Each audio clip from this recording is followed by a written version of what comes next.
Hey, what's up everyone? Welcome back to another episode of Steven Inks, and today we're looking at a product that is from a company that reached out to me and sent me one of their pens. This is Inkursive. Um, it's a small shop on Etsy and eBay, and they sell a pen called the Amanuensis. I don't know how to pronounce that. I think that's how it's pronounced. And they asked me if I would check it out and give my feedback. So let's check it out. Okay, so this is roughly how the box arrived. There's some tearing on this label because I took off the address that was on it, which includes my address and also Tom, the owner of the shop. So yeah, so this had the Inkursive logo, which you can see right there as well. It's upside down. I've learned recently that some people can't read handwriting that's upside down. I'm a teacher. I can read it upside down and backwards, and with all the R's replaced as L's and all the F's replaced as P's and all of this crazy stuff. It's wild. Anyway, opening it up, just wanting to look at, there was a letter inside that I also removed because of the address appearing on the letter. So just protecting some privacy here. But it comes with a little explanation in addition to the letter. This is what the Fude nib is able to do. And when the angle is set this way, we've got that. Some information about Fude and some of the features of the pen. On the other side of it, there's also instructions on how to fill a converter. So really useful if you're, if you're new to fountain pens. Oh, missed it almost. There's there's two cartridges in here. There are two cartridges inside the box, which is nice. I don't use cartridges much, but sometimes I use them when I'm traveling. There's another box right here, and inside is a little metal tin. I think I've seen these before. Pretty simple, but effective. A little bit of a ding right here, but seeing as how it's traveled a long way, I'm not super sad about that. And I'm not, I don't use my pen boxes, even though I keep all of them for some dumb, obsessive compulsive reason. Anyway, looking at the pen. Now, I'll say this, and I reached out to Tom to ask him about this. This is a Jinhao 500. So the body is a Jinhao 500, but what he told me is that it's fitted with a nib of his design. That's what's a Fude nib, but that's set up by him. So I'm wondering if that's going to be better than a stock Fude nib, which I do have a few of them. I'm going to do an unprofessional thing and stand up and grab a few pens so you hear rustling in the background. This is real, folks. We're making quality content here. This is my Sailor Fude de Manin, a pen that comes with obviously no setup and no converter. It's a beloved pen. It's a classic. I love mine as well. A little roll stop right there. And this is the Hongbian Black Forest, which has been fitted with a Fude nib ever since I got it several years ago. I really enjoy Fude nibs, so I'm hoping this one doesn't let me down. Some of the features that wouldn't be on the Jinhao version is like right across the band here. Let's see if I can get good reflection yet. It says Inkursive, and in this little flourish. It's kind of nice, I guess. And here's the nib that we were talking about. It's got the Inkursive, that little feather logo on it.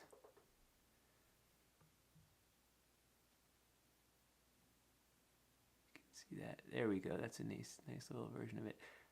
It looks okay. There's the Fude nib.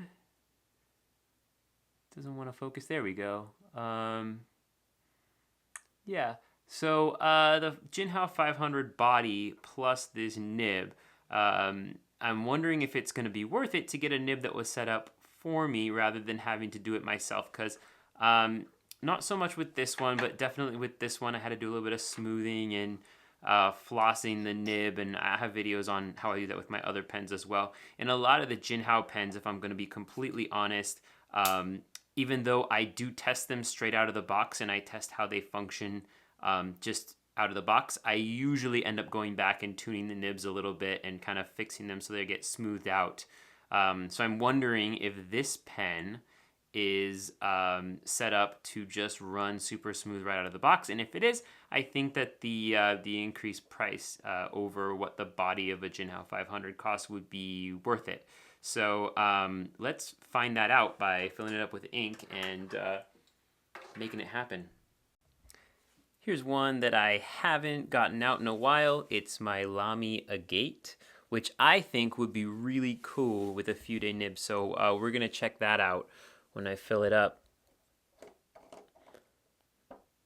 And yeah, this is actually one of my favorite colors that I don't use as often as I should, because gray ink can kind of be, it's a lot easier to use black when you're doing stuff that goes up on the internet because contrast helps you see things, but we're gonna go with this and have some fun with it. Let's see what we got. All right, fills up right away.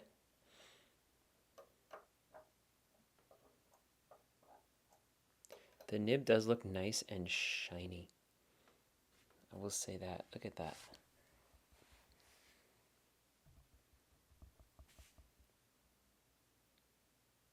Pretty nib. All right, let's check it out. All right, time to play around with this pen. By the way, with this and many pens of this size, I find Post-it is a little bit short for me, especially if I want to go further back to make some lines. So Post-it is the way I go. The pen cap is light enough that I don't feel like that's going to be a huge deal. Yeah,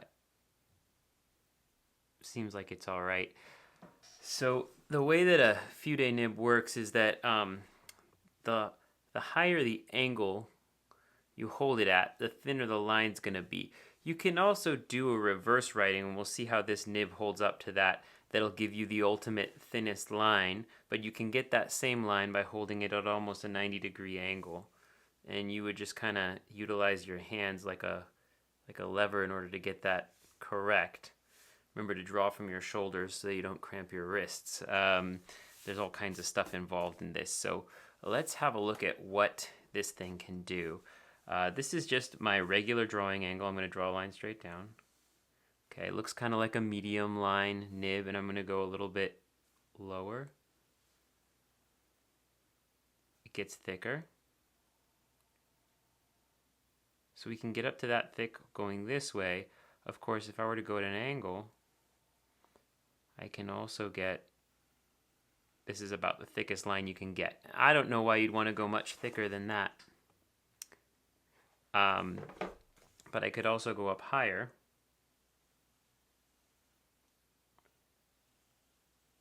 And get a thinner line. That's, I think, about the thinnest line that you can get. So this is the range you're working with a Fude nib. I'm going to try some reverse.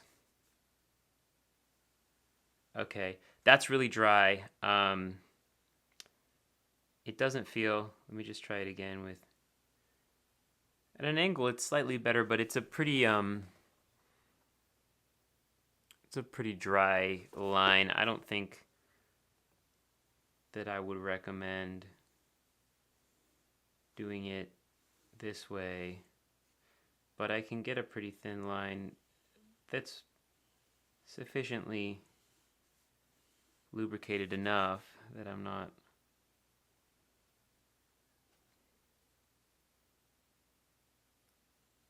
it's not a big deal. Have a look at that. So I think this line works.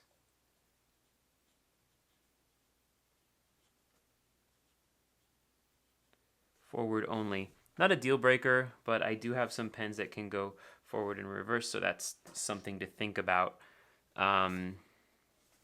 Right, so let's give this a try. So what I'm going to do is I'm going to start with some thin lines for the 3D shapes that I normally do, and I'm going to just outline them. with a thick line.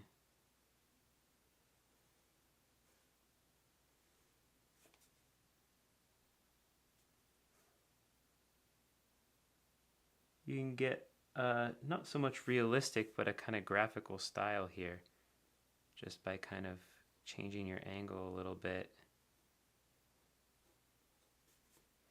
You get some dry brush effects. This is something that happens with other Fude pens as well.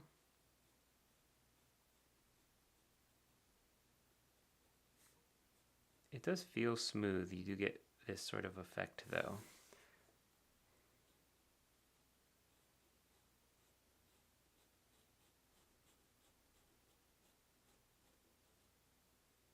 Okay, well there you go. It almost looks like a marker, and that's kind of the effect that I've noticed with Fude pens. And if you really want to take your time with it, you can get a really cool effect like this would be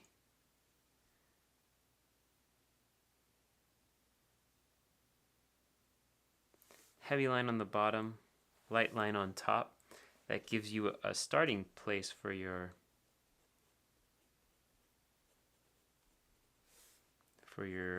lines here, and then from there you can build a little bit of a dimensional shape. I'm being a little loose with it today. The idea, Fude, I believe it's a Japanese word, and it means brush. I think that was on the letter that I kind of ignored. And so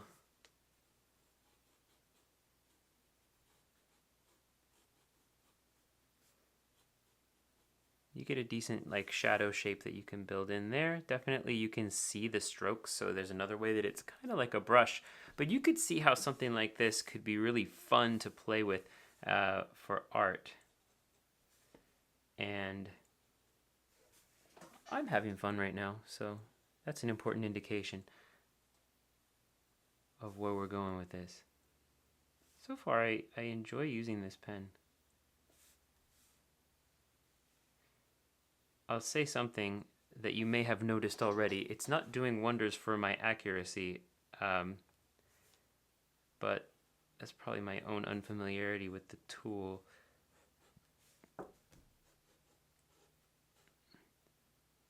And the other thing is I notice I get much smoother, more predictable lines when I slow down. This is me going slow, and this is me going through it like I do with my regular pens where you're just scratching out values. So this could be an almost painterly approach to line making, and I do find that to be kind of fun. And that's true of Fude pens in general. I just bumped my camera, excuse me. But you can still go in actually, and I'm just gonna up my angle a little bit.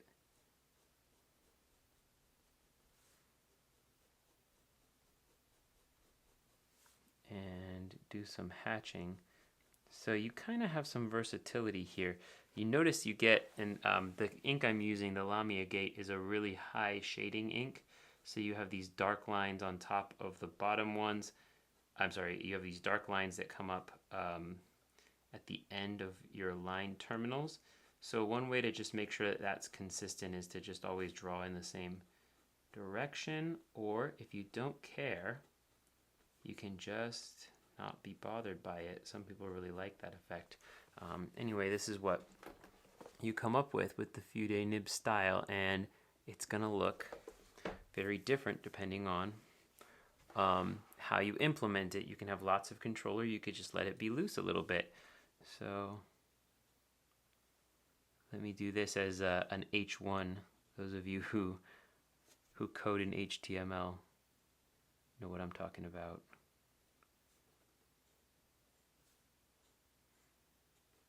Art,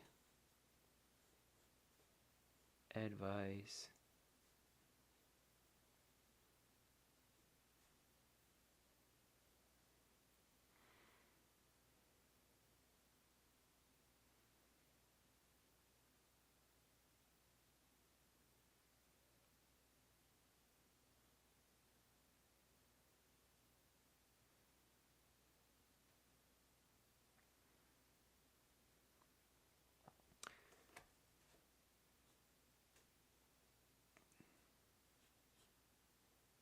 2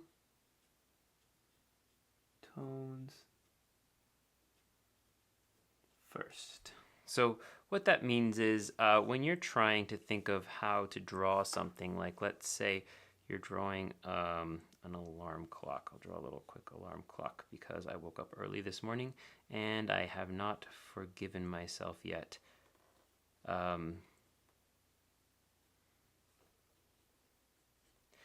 What you want to do when you're thinking about how to give this shading and texture is you want to think in terms of light and dark first. So like this area is going to be dark. This area is going to be dark. This area is going to be dark.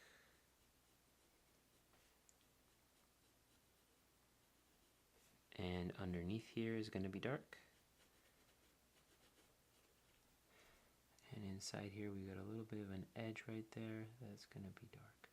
All right, and so when you're doing this, thinking of in terms of light and dark first, you're really thinking of 2 tones. You're thinking of a shadow tone and a highlight tone. My highlight tone in this case is white. I could just leave it like this.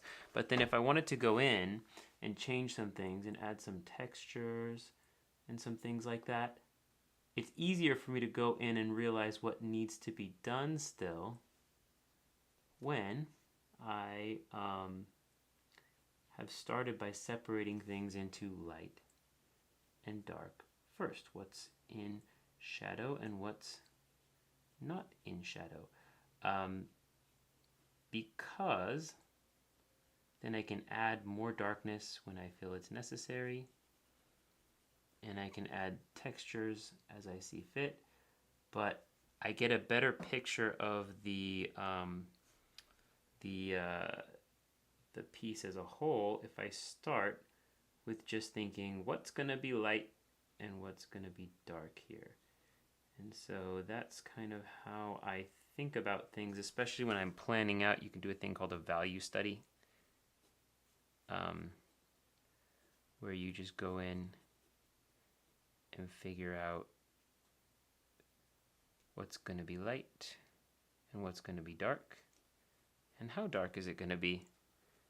I kind of messed this up by making it too much of one thing, but hopefully that gives you some idea. Let's draw with this pen, see how we feel about it.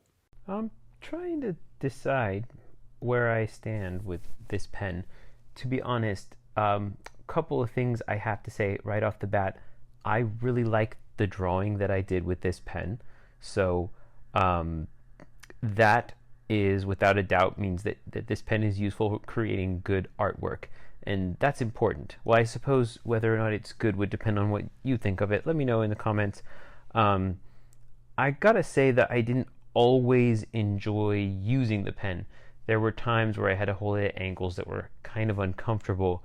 I think that's also true for other Fude nibs as well. One of the reasons why, though I like Fude nibs, I don't only draw with those kinds of nibs, because I feel like the angles are sometimes annoying for my wrists, my old man wrists that I'm developing, and doing straight line work is often fine.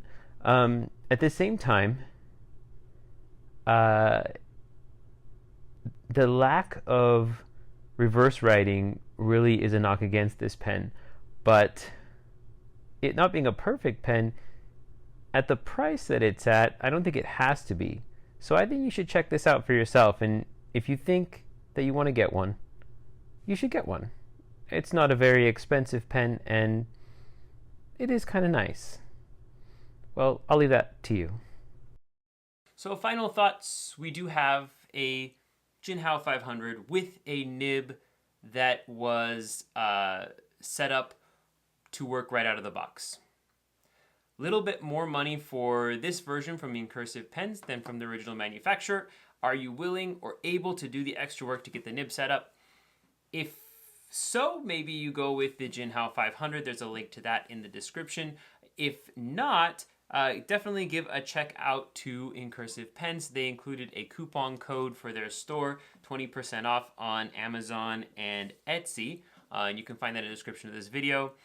Personally, I think it's kind of nice to not have to worry about the pen being super scratchy or not feeling good right out of the box. I have had some Jinhao pens that work amazingly the first time you get them, but most of them do require some smoothing, some flossing with brass sheets, that sort of thing. If you don't like doing that, or you don't have the skills or the material resources to do that, it's definitely worth checking out, especially if you live over in the UK.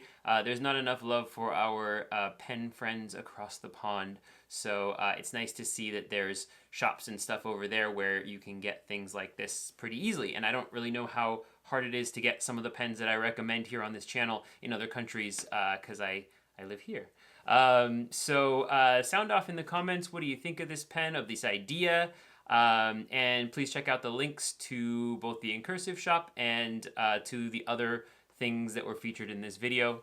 That does it for this one. So I hope you enjoyed this look into this pen, and let me know what you think in the comments. Please like and subscribe to my channel if you want to see some more pen content.